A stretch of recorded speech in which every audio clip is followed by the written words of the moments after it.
और कुछ बताइए आप अपने कश्मीर के बारे में। Hello good morning. आज है 10 अक्टूबर और आज मैं आप लोग के लिए एक और न्यू व्लॉग लेकर आई हूँ कश्मीर का। और आज हमारा यहाँ पे सेकंड लास्ट डे है।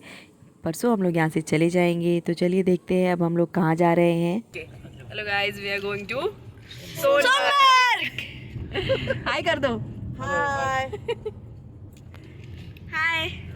हम लोग जा रहे हैं अभी कुलगाम से। अभी निकले हैं, 9 बज रहा है, 9:30। और देखते हैं कितने बजे पहुंचते हैं, कितने बजे तक। चलिए अब हम लोग वहाँ पहुँच के फिर देखते हैं कैसा मौसम है वहाँ का। सोनमर्ग कुलगाम से काफ़ी डिस्टेंस पे था, इसलिए हमने अर्ली मॉर्निंग जल्दी निकलने का प्लान किया था। लेकिन पूरे रास्ते हमें कानवाई मिली। राइट साइड में जो गाड़ियाँ जा रही हैं इन्हें कानवाई कहते हैं। जब ये चलती हैं तो लोकल ट्रैफिक्स को रोक दिया जाता है ताकि ये सेफली निकल सके। सोनमर्ग कश्मीर के गंदेरबल डिस्ट्रिक्ट में बेस्ड है, जो कुलगाम से 146 किलोमीटर के डिस्टेंस पे पड़ता है। तो लगभग 3.5 घंटे लगते हैं कुलगाम से सोनमर्ग पहुंचने में। और श्रीनगर से ये 80 किलोमीटर की डिस्टेंस पे है। श्रीनगर से 2 घंटे लगते हैं सोनमर्ग पहुंचने में। लेकिन हमें रास्ते में कानवाई मिली, जिसकी वजह से हमें 5 घंटे लग गए सोनमर्ग पहुंचने में।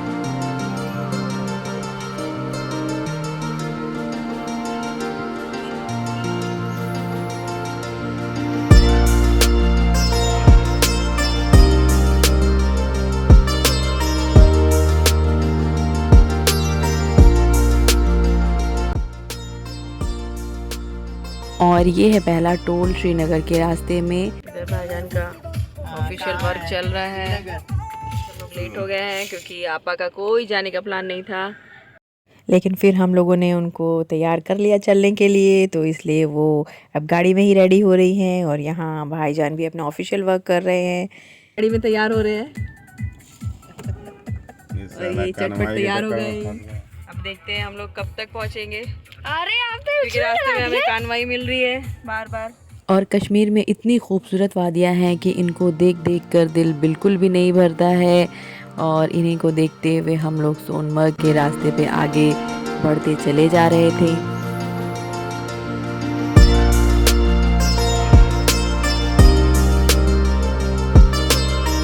तो अब हम लोग पामपोर वहाँ पहुँच चुके हैं। पामपोर में सैफरॉन की खेती होती है। हम लोग पामपोर में एंटर कर चुके हैं। यहाँ पे दोनों तरफ सैफरॉन की खेती होती है और यहाँ रुक के हम देख भी सकते हैं। दोनों तरफ जो है सैफरॉन, यहाँ से सैफरॉन स्टार्ट। और यहाँ पे रुक कर हम लोग सैफरॉन के फील्ड को देख सकते थे, लेकिन ऑलरेडी हम लोग बहुत लेट हो गए थे, इसलिए हम लोग यहाँ पर नहीं उतरे। और मैंने यहाँ पे फ़ोटो लगा दिया है सैफरॉन के फ्लावर्स का। कुछ इस तरीके से दिखते हैं सैफरॉन। ये कंगन मार्केट चल रहा है, कंगन मार्केट। तो फाइनली हम लोग पहुँच गए हैं सोनमर्ग।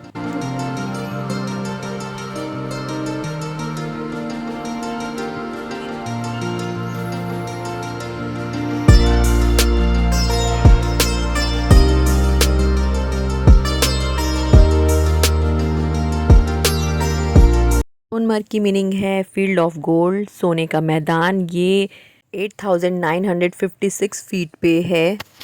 और यहाँ पर कई खूबसूरत खूबसूरत जगहें भी हैं। लद्दाख के लिए भी यहीं से होके जाते हैं और कई सारी लेक्स भी यहाँ पे हैं। और सिंध नदी भी सोनमर्ग से ही बहती है। तो अगर आप टैक्सी से आते हैं तो आपको टैक्सी वाला यहीं पे छोड़ देगा। यहाँ से आपको यूनियन की गाड़ी लेनी होगी या फिर आप पूरी राइड भी ले सकते हैं अलग अलग स्पॉट्स पे जाने के लिए। ये लेफ़्ट साइड में टैक्सी स्टैंड है जहाँ से टैक्सी की जाती है सोनमर्ग के सारे पॉइंट्स को कवर करने के लिए। और यहीं से हॉर्स राइडिंग भी स्टार्ट होती है कुछ पॉइंट्स को कवर करने के लिए। और यहीं पे कई सारे फेमस होटल्स भी हैं जहाँ पे स्टे किया जा सकता है, क्योंकि सोनमर्ग में कई सारे पॉइंट्स हैं जो वन डे में कवर करना पॉसिबल नहीं है। तो यहाँ पे रुक के सारे पॉइंट्स को कवर किया जा सकता है। और सोनमर्ग से आगे कई ऊंचे ऊंचे पहाड़ हैं और यहाँ पे कई फेमस ग्लेशियर्स भी हैं, जैसे थाजीवास ग्लेशियर। ये एक शॉर्ट ट्रैकिंग भी है। यहाँ पे जाने के लिए पोनी राइड किया जा सकता है इस ग्लेशियर को देखने के लिए। यहाँ पे बहुत ही खूबसूरत व्यू है थाजीवास ग्लेशियर का, जहाँ पे स्नो एक्टिविटीज़ भी कर सकते हैं। और यहाँ पर कई हिल लेक्स भी हैं, जैसे विशनसर, किशनसर, गढ़सर, सतसर एंड गंगाबल लेक्स, जिसकी ट्रैकिंग सोनमर्ग से ही स्टार्ट होती है। अमरनाथ की यात्रा भी बालताल वैली से स्टार्ट होती है और यहाँ की खूबसूरती बिल्कुल अलग है। सोनमर्ग के सारे पॉइंट्स को कवर करने के लिए यहाँ पे 1 से 2 दिन का स्टे करना पड़ेगा, तभी सारे पॉइंट्स कवर कर सकेंगे।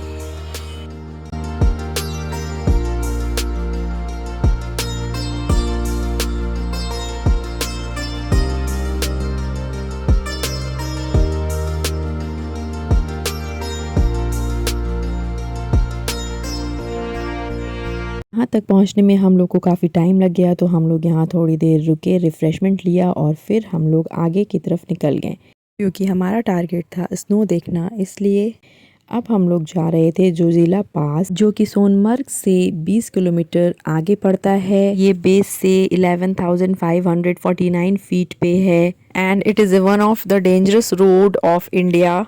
और ये कश्मीर से लद्दाख का गेटवे भी है, जिसको पार करके हम लद्दाख में एंटर कर सकते हैं। इस रोड पे ट्रैफिक भी बहुत होती है, इसलिए यहाँ पे जितनी जल्दी विज़िट करेंगे उतना हमें कम ट्रैफिक का सामना करना पड़ेगा और उतने ही ज़्यादा अच्छे से हम यहाँ की ब्यूटीफुल वैलीज़ को एंजॉय कर सकेंगे। और अब यहाँ से आगे ऐसा लग रहा था जैसे कि हम लोग लद्दाख की तरफ जा रहे हैं, क्योंकि ये लद्दाख की रोड है और यहीं से ऐसा फ़ील हो रहा था जैसे कि हम लोग लद्दाख में एंटर कर चुके हैं, क्योंकि लद्दाख की रोड भी ऐसे ही है और वहाँ की पहाड़ियाँ भी बिल्कुल ऐसे ही हैं, सूखी। यहाँ पे हम लोग को मुर्दा पहाड़ देखने को ज़्यादा मिला और पोल्यूशन भी बहुत ज़्यादा था, धूल धक्कड़। ठंड भी पड़ती चली जा रही थी जैसे जैसे ऊपर जा रहे थे। यहाँ ठंडी हवा, अब खाओ 14 डिग्री। तो फाइनली हम लोग पहुँच गए थे जोजिला पास और हम लोगों को लगी थी बहुत तेज़ भूख। तो सबसे पहले हम लोगों ने यहाँ पहुँचते ही अपना खाना खाया और खाना खाने के बाद हम लोगों ने सोचा कि ऊपर स्नो तक हम लोग ट्रैकिंग करें, लेकिन शाम हो रही थी और ट्रैकिंग करने में बहुत ज़्यादा टाइम लग जाता, तो इसलिए हम लोगों ने ये प्लान पोस्टपोन कर दिया और हम लोग नीचे ही एंजॉय किए थोड़ी देर। और उसके बाद 5 बज गया था, इसलिए हम लोग यहाँ से वापस चले गए थोड़ी सी यहाँ की मेमोरी कलेक्ट करके। यहाँ का वेदर बहुत ज़्यादा ठंडा था, क्योंकि ये 11,500 फीट पे था, इसलिए हम लोग यहाँ से जल्दी ही निकल गए, क्योंकि यहाँ पे ठंड भी बहुत ज़्यादा थी। और यहाँ की मेमोरी कलेक्ट करी और फिर हम लोग यहाँ से रिटर्न हो गए सोनमर्ग की तरफ।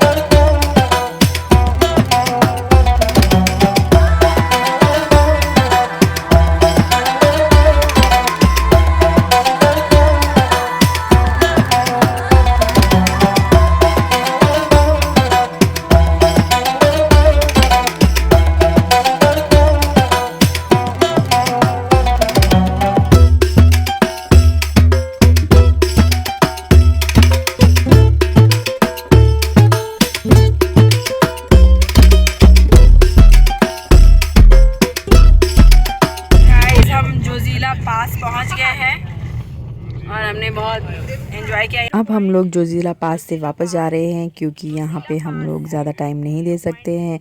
जैसे जैसे शाम होगी तो ट्रैफिक बढ़ने का डर रहता है, इसलिए हम लोग सोनमर्ग में ही थोड़ा टाइम स्पेंड करेंगे। ये देखिए, इसको 0 पॉइंट इसलिए बोला जाता है कि यहाँ हमेशा बर्फ होती है। अभी पड़ी नहीं है, रिटर्न हो रहे हैं। यहाँ पे बर्फ नहीं है, इसलिए हमेशा यहाँ 0 रहता, -0।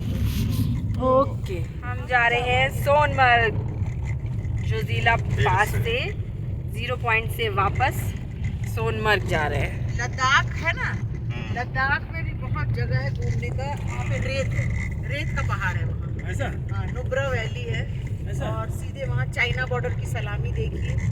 वहाँ भी होता है? हाँ, चाइना।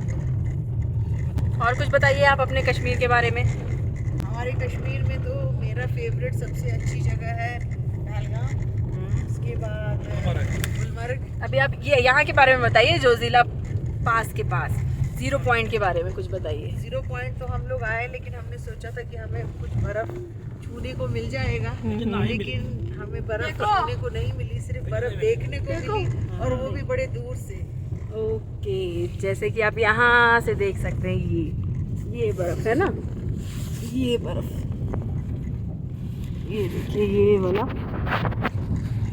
और रिटर्न जाते वक्त यहाँ पे बहुत अच्छा एक फॉल दिखा, जहाँ हम लोग थोड़ी देर रुके और फॉल के पास जाने की कोशिश की। गाइस मैं जा रही हूँ नीचे, देखिए ये जोजिला पॉइंट, 0 पॉइंट है ये जोजिला पास के पास। यहाँ से लेह लद्दाख के लिए भी निकलते हैं और मैं जा रही हूँ वहाँ नीचे आने की तरफ, आप लोग को भी ले चलती हूँ। चलिए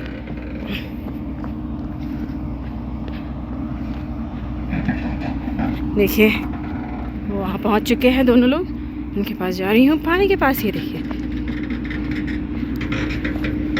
और यहाँ चारों तरफ कुछ ना कुछ कंस्ट्रक्शन चल ही रहा था, जिसकी वजह से धूल मिट्टी यहाँ पे बहुत ज़्यादा थी और मुझे बहुत ठंड लग रही थी, इसलिए मैंने फेरन पहन लिया था और यहाँ पर मैं दौड़ रही थी ताकि मुझे थोड़ी सी गर्मी आ जाए, क्योंकि यहाँ पे बहुत ज़्यादा ठंड थी।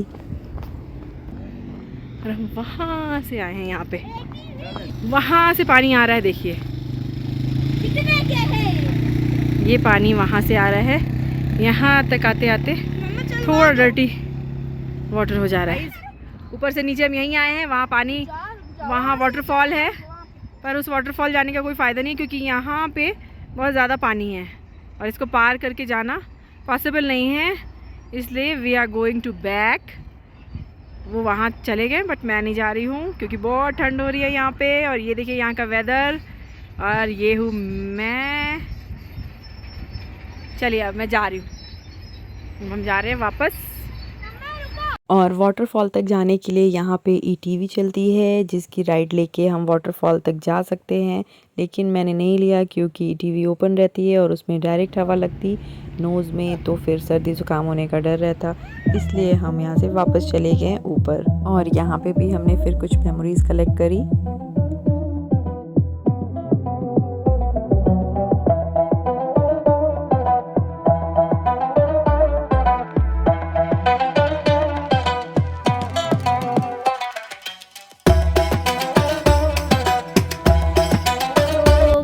जगह को छोड़ रहे हैं, हम 0 पॉइंट से निकल रहे हैं। ये खाना वाला ये देखिए सोनमर्ग पहुंचने के बाद हम लोग थोड़ा सा वहां रुके, रिफ्रेशमेंट लिया और फिर वहां से आगे की तरफ हम लोग बढ़े। और ये सोनमर्ग से पहले यहाँ पर टनल बन रहा है जो डायरेक्ट लेह के लिए निकलेगा यहाँ से। और हम लोग यहाँ थोड़ा सा बैठ के रेस्ट किए और यहाँ का कहवा एंजॉय किया। और ये है टैक्सी रेट कार्ड, जिसमें अलग अलग पॉइंट्स के रेट्स लिखे हुए हैं। थोड़ी सी चाय कुलचे खाएं और अब हम लोग यहाँ से निकलने वाली वैली।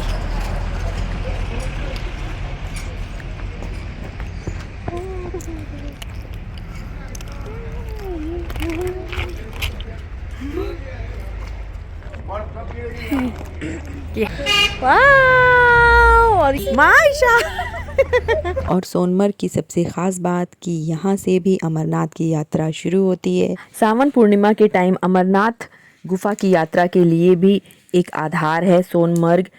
बालताल वैली से अमरनाथ यात्रा शुरू की जाती है। तो हम लोग अब वापस जा रहे हैं, शाम के 6-10 हो गए, हम लोग पहुँच के बताए नहीं कितने बजे पहुँचे थे वहाँ, कितने बजे पहुँचे थे। तो फ्रेंड्स हम लोग वापस जा रहे हैं, शाम हो गई है, शाम के 6-10 हो गए हैं। और इधर देखिए, तो ये था हमारा सोनमर्ग का ट्रिप। हम लोगों ने यहाँ बहुत एंजॉय किया और बहुत ही खूबसूरत है सोनमर्ग। विंटर में इसकी खूबसूरती और भी ज़्यादा बढ़ जाती है, चारों तरफ स्नो ही स्नो होता है और इसको देखने का मज़ा ही कुछ और होता है। तो रात बहुत ज़्यादा हो गई हम लोग को घर पहुंचने में। तो ये था मेरा आज का सोनमर्ग का ट्रिप। अगर आप लोगों को मेरा वीडियो पसंद आया तो लाइक, शेयर एंड सब्सक्राइब करना बिल्कुल मत भूलिएगा। Bye bye, thanks for watching.